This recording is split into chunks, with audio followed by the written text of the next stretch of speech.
Assalamualaikum warahmatullahi wabarakatuh.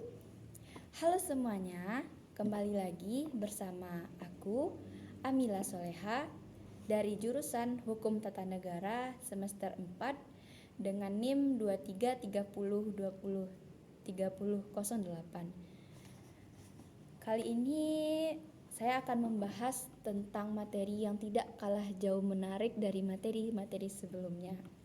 Nah, pasti teman-teman semuanya penasaran bukan dengan materi kali ini?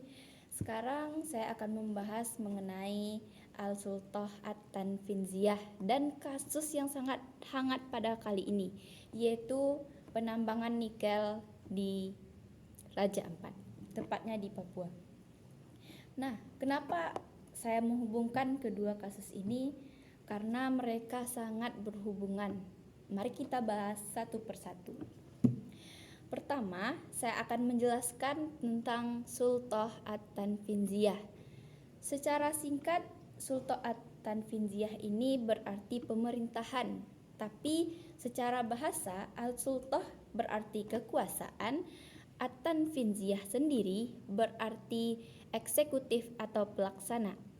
Dari yang saya sebutkan tadi, kita dapat menarik kesimpulan, jadi Al-Sultah At-Tanfinziyah ini memiliki pengertian yaitu salah satu cabang hukum, salah satu cabang pemerintahan di dalam sistem pemerintahan Islam yang memiliki kebijakan dan ketentuan untuk melaksanakan kekuasaan eksekutif dari pemerintah di atas atau bisa disebut dengan kekuasaan legislatif. Sementara di dalam hukum tata negara Islam, kekuasaan legislatif diartikan dengan Al-Sultah At-Tasri'iyah. Nah, Al-Sultah At-Tanfinziyah ini, kita kembali lagi ke pembahasan yang tadi. Al-Sultah At-Tanfinziyah ini tidak jauh dari adanya firman Allah Subhanahu wa taala yang di dalam hukum tata negara Islam disebut dengan Dustur Sabit dan Dustur Gairus Sabit. Teman-teman tahu nggak apa itu Dustur Sabit atau Dustur Gairus Sabit? Walaupun sudah tahu, tapi akan saya ingatkan lagi. Dustur Sabit adalah dustur yang bersifat permanen, mutlak, dan tidak dapat diubah oleh siapapun ataupun pemerintah itu sendiri. Kenapa? Dustur Sabit adalah dustur yang Allah Subhanahu wa taala yang membuatnya. Dan hanya Allah lah yang mengetahui setiap maknanya, yaitu Al-Quran ataupun hadis itu sendiri. Nah, yang kedua yaitu temannya Dustur Gairus Sabit. Kalau secara logika kita sudah tahu pasti Dustur Gairus Sabit adalah lawan dari Dustur Sabit. Dustur Gairus Sabit adalah dustur yang tidak permanen dan tidak mutlak. Artinya, dustur tersebut bisa diubah kapanpun berdasarkan peraturan yang ada. Berarti dustur sabit diciptakan oleh manusia, ya pemerintahan itu sendiri. Nah, selanjutnya kita kembali kepada Al-Sultah At-Tanfinziyah ini. Sultah At-Tanfinziyah ini dustur sabitnya yaitu mengenai terdapat dalam Al-Quran surat Ali Imran ayat 26 yang berbunyi Bismillahirrahmanirrahim. Qulillahumma malikal mulki tu'ti mulka man tasya'u wa tunzilu mulka man tasya'. Maaf, saya sedikit lupa, jadi kita melihat Al-Quran saja. Bismillahirrahmanirrahim. Qulillahumma malikal mulki tu'ti mulka man tasya'u wa tanzi'u mulka mimman tasya' wa tu'izu man tasya'u wa tuzilu man tasya' biyadikal khair innaka ala kulli syai'in qadir.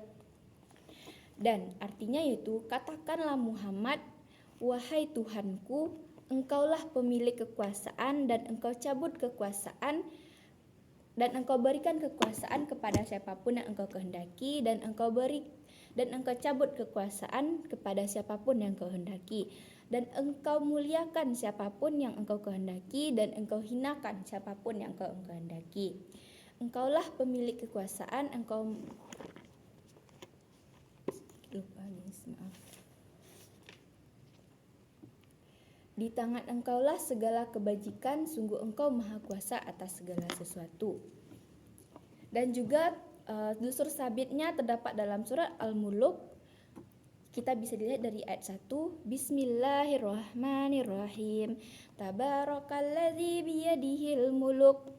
Nah, dari potongan ayat tersebut kita dapat mengartikan di dalam ayat tersebut yaitu surah Al-Mulk ini berarti kerajaan. Jadi kedua ayat ini sangat mendukung As-Sultah At-Tanfinziyah karena keduanya membahas, yang satu membahas kerajaan, yang satu lagi membahas kekuasaan. Kerajaan dan kekuasaan adalah dua hal yang sangat berhubungan. Kenapa? Karena kerajaan adalah kekuasaan tertinggi dan Allah bisa juga diistilahkan bahwa Allah pemilik kerajaan.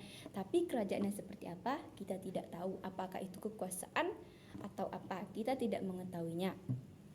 Kita kembali lagi, sedangkan kita lihat di Indonesia tidak menganut kepala negara kerajaan atau sistem pemerintahan kerajaan. Tapi Indonesia kepala negaranya yaitu presidensial yang dipimpin oleh presiden yang dalam hukum tata negara disebut Rais Daullah. Dan ada beberapa komponen penting yang berhubungan dengan Rais Daullah atau presiden. Yang pertama yaitu Al-Wizarah, artinya kementerian, dan yang kedua yaitu Al-Imarah yang artinya pemerintah daerah, dan Al-Imarah al-Jihad yang artinya pertahanan negara. Ketiga hal ini sangat penting dan berhubungan dengan materi kita kali ini yaitu Sultah At-Tanfinziyah. Dan juga berhubungan dengan kasus yang sangat ingin kita bahas, yaitu penambangan nikel di Raja Ampat. Kenapa berhubungan? Karena Sultah At-Tanfinziyah kan tadi saya menjelaskan tentang kekuasaan eksekutif. Nah, tugas dari kekuasaan eksekutif itu sendiri apa? Membuat undang-undang dan menjalankan pemerintahan sehari-hari. Tapi kita lihat dari kasus penambangan nikel ini, pemerintah tidak menjalankan undang-undang, tapi malah melanggar undang-undang itu sendiri. Mengapa saya berpikir tersebut? Karena kasus yang sedang hangat kali ini tentang penambangan nikel tersebut bukan menyelamatkan lingkungan, bukan berwawasan lingkungan, tapi malah merusak kelestarian lingkungan. Dan itu sangat berbanding terbalik berdasarkan dustur sabit, yaitu surat Al-Baqarah ayat 30 yang bunyinya Bismillahirrahmanirrahim. Wa isqala rabbuka lil malaikati inni ja'ilun fil ardi khalifah. Qalu ataj'alu fiha may yufsidu fiha wa yasfikud dimak. Qala inni a'lamu ma la ta'lamun. Dan katakanlah Muhammad, aku hendak menjadikan khalifah di bumi. Lalu mereka berkata, mengapa engkau hendak menjadikan seseorang yang merusak dan menumpahkan darah di bumi? Lalu ia berkata, aku lebih mengetahui apa yang tidak kamu ketahui. Dan yang kedua yaitu surat Al-A'raf ayat 56. Berhubung saya kurang hafal dan kurang ingat, kita melihat Al-Quran saja. Bismillahirrahmanirrahim. Wala tufsidu fil ardi ba'da islahiya wad'uhu khaufan wa ta'ama. Inna rahmatallahi qaribun minal muhsinin. Artinya, dan janganlah kamu berbuat kerusakan di bumi setelah diciptakannya dengan baik. Berdoalah kepadanya dengan rasa takut dan penuh harap. Sesungguhnya rahmat Allah sangat dekat kepada orang yang berbuat kebaikan. Dan juga terdapat di dalam hadis bin Amir R.A. Rasulullah SAW bersabda, Man qata'a sajaratan musmiratan fasihabuhu alallah, yang artinya siapa yang memotong pohon yang berbuah maka dia akan diminta pertanggungjawaban oleh Allah. Dari hadis ataupun ayat tersebut sangat jelas bahwa Allah sangat melarang perusakan lingkungan dan sangat menganjurkan untuk menjaga kelestarian lingkungan. Tapi kita lihat apa? Pemerintah tidak melaksanakannya. Dan yang lebih penting kita lihat dari Dustur Gairu Sabit, yaitu pada Undang-Undang Nomor 1 Tahun 2014 mengenai pengelolaan lingkungan dan pulau kecil, mengesahkan larangan aktivitas tambang di pulau-pulau kecil. Dan juga dalam pasal 23 ayat 3 dan dalam pasal 23 ayat 3 juga dijelaskan bahwa pengelolaan lingkungan bahwa menyatakan pemanfaatan pulau-pulau kecil dan perairan di sekitarnya diprioritaskan untuk kepentingan konservasi, pendidikan, pengelolaan lingkungan, pariwisata, ataupun budidaya dan kelautan serta industri. Dan menurut undang-undang, yang dikategorikan sebagai pulau-pulau kecil adalah dengan pulau-pulau berukuran 2000 km. Tapi Pulau Gap, salah satu gugus pulau utama yang sedang dilakukan penambangan oleh pemerintah itu berukuran kurang lebih 6.000 hektar atau setara dengan 60 km.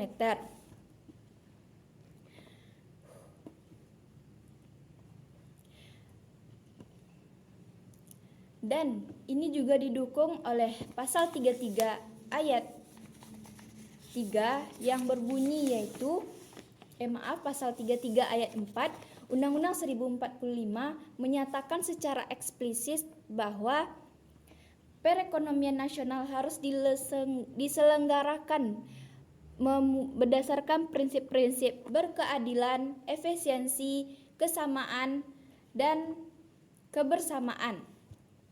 Tapi kita lihat dari kasus penambangan nikel ini, apakah ada prinsip persamaan, keadilan, dan efisiensi dan efisien? Tidak. Kenapa? Harusnya pemerintah memikirkan masyarakat ataupun warga yang ada di sana.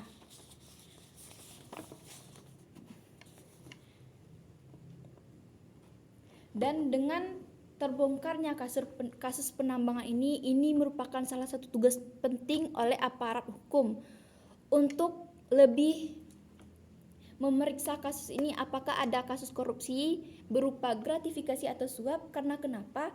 Menurut pendapat saya tidak mungkin pengelolaan seperti itu, penambangan seperti itu dapat dilakukan tanpa izin ataupun tanpa hal-hal yang dilakukan di belakangnya.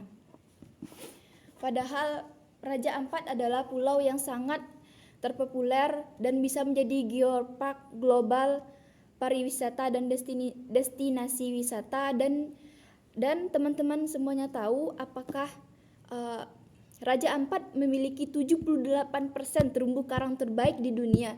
Tapi kenapa mulai dirusak oleh pemerintah kita sendiri?